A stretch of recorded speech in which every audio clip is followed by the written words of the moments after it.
ஓம் நம சிவாய. அனைவருக்கும் வணக்கம். நான் உங்கள் கரூர் பாக்யலட்சுமி. ஒரு சிலரை நீங்கள் பார்த்துருப்பீங்க.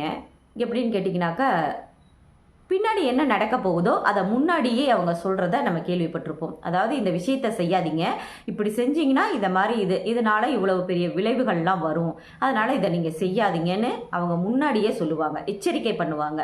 இதை நம்ம நிறைய பேர்த்துக்கிட்ட கேள்விப்பட முடியும். இன்னும் ஒரு சிலர் பார்த்தீங்கன்னாக்கா, அவங்க காண்ற கனவுகள் எல்லாம் அப்படியே பழிக்குது அப்படின்னு சொல்லிட்டு வருவாங்க. ஒரு சிலர் பார்த்தா நேற்று தான் கனவு கண்டேன், அதுக்குள்ளேயே அப்படியே பழிச்சிருச்சு அப்படின்னு சொல்லுவாங்க. இதுவும் ஒரு சிலர் இருப்பாங்க. அப்போ இந்த மாதிரி சக்திகள்லாம் ஒரு சிலருக்கு இருக்குனாக்கா அதுக்கு என்ன காரணம் அப்படின்னு பார்த்தீங்கன்னா, இது ஒரு அமானுஷ்ய சக்தி அப்படின்னு நம்ம சொல்லலாம். எதிர்காலத்தில் நடக்கக்கூடிய விஷயங்களை முன்னெச்சரிக்கையாக தெரிஞ்சு கொள்ளக்கூடிய ஒரு அமைப்புங்கிறது, ஒரு அமானுஷ்யமான ஒரு சக்தி உண்டு அவங்களுக்கு அப்படிங்கிறத அது இன்டிமேஷன் பண்ணுது. ஓகே, இந்த அமைப்பு யாருக்கெல்லாம் ஜாதக ரீதியாக இருக்கும், அதை எப்படி நம்ம கண்டுபிடிக்கலாம் அப்படின்னு பார்த்தீங்கன்னாக்கா, லக்கணத்திற்கு 5ஆம் இடம் அப்படிங்கிறது தான் நம்மளுடைய மனம் சார்ந்த விஷயங்கள், ஆள் மனசை சொல்லக்கூடிய ஒரு விஷயம் 5ஆம் அதிபதி.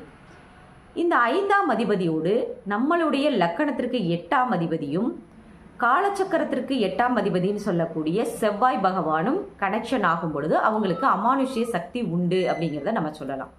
அதாவது நம்மளுடைய லக்கணத்திற்கு 5ஆம் அதிபதியோடு நம்ம லக்கணத்திற்கு 8ஆம் அதிபதியும் காலச்சக்கரத்திற்கு 8ஆம் அதிபதினு சொல்லக்கூடிய செவ்வாய் பகவான், இவங்க 3 பேரும் பார்வை, சேர்க்கை, பரிவர்த்தனை, சார பரிவர்த்தனை ஏதாவது ஒரு விதத்தில் கனெக்ஷன் ஆகும் பொழுது அவங்களுக்கு இந்த மாதிரி அமானுஷ்ய சக்தி உண்டு அப்படிங்கிறத நம்ம ஜாதக ரீதியாக எடுத்து சொல்லலாம்.